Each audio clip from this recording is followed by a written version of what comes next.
Yeah, okay, no?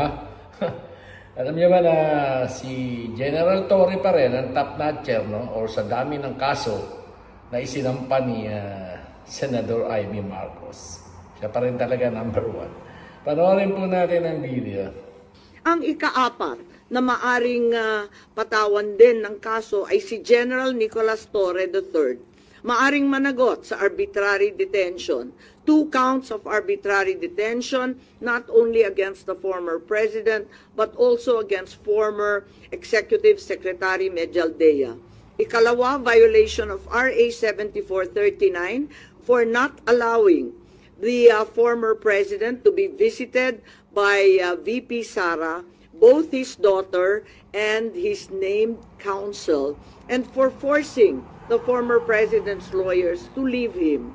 Also, the violation of 3019 for allowing himself to be induced or persuaded by General Marbil or SILG Remulla to perform an act in violation of law, rules, and regulations in connection with his official functions.